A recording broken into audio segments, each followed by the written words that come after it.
اقبال کہنے لگے اٹھ کے اب بزم جہاں کا اور ہی انداز، مشرق و مغرب میں تیرے دور کا یہ دلیری، یہ ہمت، یہ قوت آپ پیدا کریں۔ دیکھیں کون آدمی آپ کے سامنے کھڑا ہوتا، امیر کون ہوتا ہے؟ پیسوں والا؟ امیر وہ ہوتا ہے جو خوددار ہوتا ہے، ہاں، جو اپنے گھر سے کھاتا ہے، ہاں، جس کو کوئی کسی قسم کی پرواہ نہیں۔ وہ میں مبلغ ہوں دین کی تھوڑی بہت، مجھے لوگ پوچھتے رہتے ہیں حضرت صاحب کنی فیس ہے تہاڈی؟ میں کہا 6 کروڑ ایک تقریر دی۔ کہندے اتنے ہی ٹور گئے۔ میں کہا وکنا ہے تے بندہ چاجنا تے وکے، ہوں تھوڑے جے پیسے تے وکنے دا کی سواد ہے؟ کہنے لگے پھر آپ اصل بات بتائیں، تو میں کیا اصل بات ہے کہ سانو تخت ہزارے دی لوڑ کی ہے، سانو تخت ہزارے دی، او سانو تخت ہزارے دی لوڑ کی ہے، نالے کی لگے شہر بمبول دے نال، اسی تے اپنی بال کے سیکنے ہیں تے سانو کی لگے کسی اور دے نال۔ ہاں، غیرت ہے بڑی چیز جہان نے تگ و دو میں، پہناتی ہے یہ فقر کو تاج سردارہ۔ بھائی یاد رکھنا زندگی میں دلیر قوم ہے۔ حضرت انس بن مالک رضی اللہ تعالیٰ عنہ فرماتے ہیں ہم سوئے ہوئے تھے سارے مدینے میں، تو اچانک نہ ایک کونے سے چیخنے چلانے کی آواز آنے لگی۔ ہم نے ایک دوسرے کو جگایا، پڑوسی نے پڑوسی کو، اس پڑوسی نے اس پڑوسی کو، اس نے اس پڑوسی کو، پڑوسی سارے جمع ہو گئے، ادھر سے چیخنے کی آواز آ رہی۔ چلو مدینے کے کونے سے پتہ کریں، وہ جگہ بھی بڑے اندھیرے والی، پڑوسی سارے جمع ہو گئے۔ اب نیزے جمع کیے، تلواریں جمع کی۔ قاضی اعجاز مالکی علیہ رحمہ نے شفا شریف میں لکھا ہے، کہتے ہیں نیزے جمع کیے، تلواریں اکٹھی کی، گھوڑے منگائے۔ اب ہم نے منصوبہ بنایا، پتہ نہیں کسی نے حملہ کر دیا ہے، پتہ نہیں کیا معاملہ ہے۔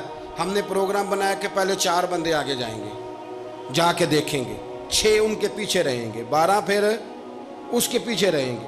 اگر سامنے سے حملہ ہوتا ہے تو 6 پھر ذرا گھوم کے حملہ کریں، ان پہ حملہ کرتا ہے تو 12 پھر گھوم۔ کہتے ہیں ہم نے پلاننگ کی، پروگرام بنایا، ایک دوسرے کو جگایا، نیزے بھالے گھوڑے منگائے۔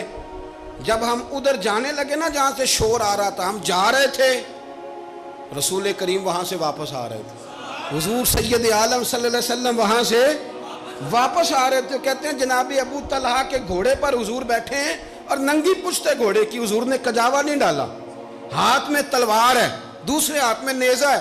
فرمایا سو جاؤ آرام سے، میں دیکھ آیا ہوں 2 اونٹ لڑ پڑے تھے آپس میں۔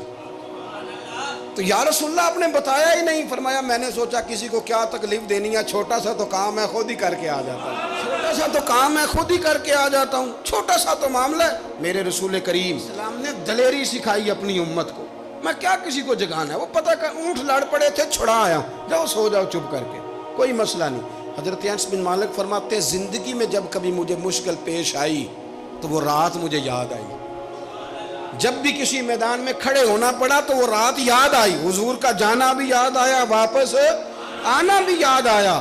فرماتے ہیں پھر انس کی کسی جگہ پشت نہیں لگی، بس میں بڑھتا گیا ہوں، مصطفیٰ کے صدقے اللہ مدد کرتا گیا ہے۔ کیا بات ہوئی، کچی باتیں کرنا، پلپلی باتیں کرنا، کسی کی مدد کے لیے نہ نکلنا، کمزور رہنا، بات ہی نہ کرنا، ڈرتے رہنا، سہمے رہنا۔ حالات کے سہمے ہوئے لوگوں کو بتا دو حالات بدل جاتے ہیں، ایک جیسے نہیں رہتے، حالات بدل جاتے ہیں ایک جیسے۔ ہاں خبردار، یہ کچی کچی بات، رونا دھونا، گھروں میں عورتیں ساری مظلوم، ابا جی بھی رو رہے ہیں، فلانا بھی رو رہا ہے، رونا چاہیے پر مصطفیٰ کے عشق میں، نبی پاک کی غلامی میں۔